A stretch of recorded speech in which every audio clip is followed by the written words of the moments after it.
Let's talk live to Republican Congressman Mark Alford, who is a vocal supporter of Donald Trump in the House. Congressman, thank you very much for speaking to our audience here in the UK and around the world. As I understand it, there are about 4 million people in Los Angeles City. There are about 500 to 800 protesters. You've got hundreds of Marines now being mobilised. How is that proportionate? Well, it's proportionate to the level of chaos that the mayor, Karen Bass, and the governor, Gavin Newsom, have promulgated on the people there of Los Angeles and the state of California. It got out of control because of them.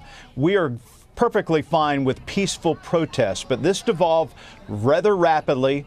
At first, the city refused to do anything about it. The police department stood down. That is why the National Guard was brought in to protect property, to protect lives. And now the President of the United States is bringing in several hundred Marines, not to make arrests, not to deal with law enforcement, but to shore up the National Guard so that they can do their job now in coordination with the city that has finally taken action to arrest the thugs, the insurrectionists. And so can I just clarify, will the Marines be allowed to shoot at protesters? I highly doubt that. That is not in their purview. That is not in their orders from the President of the United States. Only under the Insurrection Act of our Constitution can Marines or any other law enforcement, that would be a violation of the Posse Comitatus, they cannot act as law enforcement officers on U.S. soil. That is not in their purview. Okay. We've just shown our audience here in the UK and around the world the live pictures from downtown Los Angeles, and there are hundreds of people there. They are protesting peacefully. The atmosphere seems relatively jovial. Why do you need Marines? Well, I haven't seen the video to which you were referring of a jovial nature. Yesterday I was watching live for several hours. It was anything but that. But I'm talking about these today. Anarchists, these people Marines, throwing things at police, throwing bricks, throwing concrete, throwing rocks, dropping heavy equipment onto cars, setting cars on fire. That is not jovial. That is insurrection. Forgive me, Mr. Alford. I'm not suggesting that is jovial. With tensions escalating across the U.S. and unrest breaking out in Los Angeles the other week, many Trump supporters have recently rushed to justify President Trump's decision to deploy the National Guard and elements of the military in L.A. In today's video, we're going to look at a moment that perfectly encapsulates the weakness of that defense. A Republican congressman appears on UK television and attempts to rationalize Trump's actions, only to stumble repeatedly under pressure from journalist Victoria Derbyshire. And trust me, the cracks show fast. I'm suggesting what we're showing, what you can probably hear in the background now, are protesters, and the atmosphere looks fine.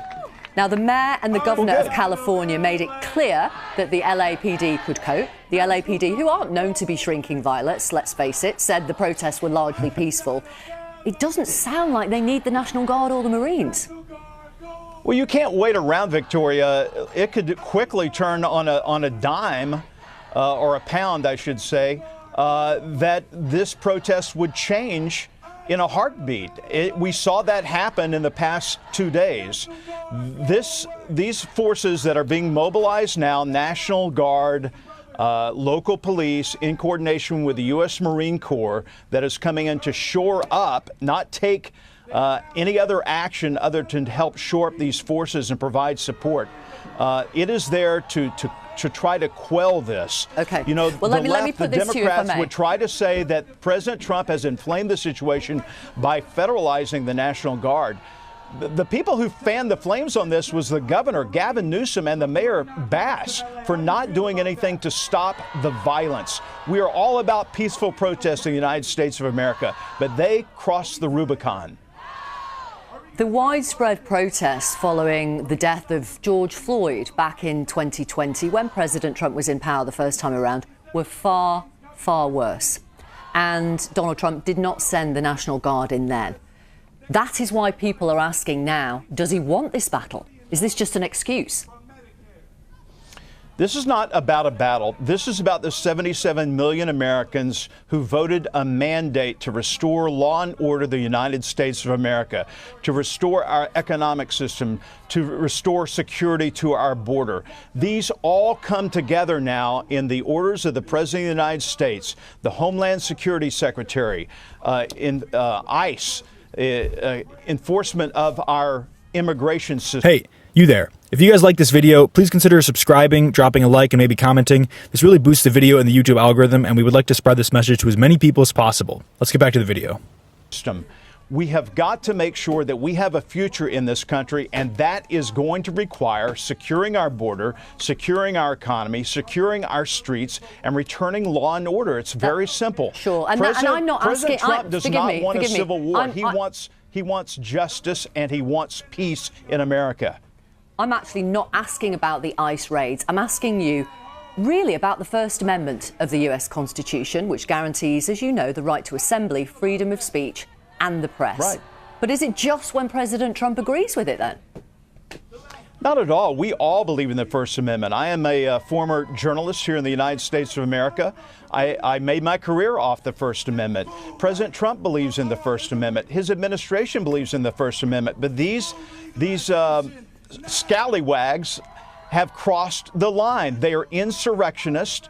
They are funded in parts by outside organizations who are dropping off loads of bricks and concrete blocks and rocks to not just peacefully protest and not have a jovial time, but to disrupt, to harm, and to try to get their way through violence. It will not be tolerated. Okay, we saw insurrectionists on January the 6th, didn't we? When, of course, President Trump, again, did not call in the National Guard or the Marines. I want to ask you one more question. Has Gavin Newsom stepped over the line? Because, as you know, today, Donald Trump says he would have him arrested. Now, arresting political opponents is what happens in President Putin's Russia, isn't it? One clarification, Victoria, on your previous statement about January 6th. It is proven now that President Trump did authorize some 24,000 National Guard members to come on January 6th to the Capitol, and Nancy Pelosi refused those National Guard troops. She admitted on tape as to doing that. As far as Governor Gavin Newsom goes, I don't think he will be arrested. He is taunting the President of the United States of America because he intends to run for president. This is what's called earned media in America.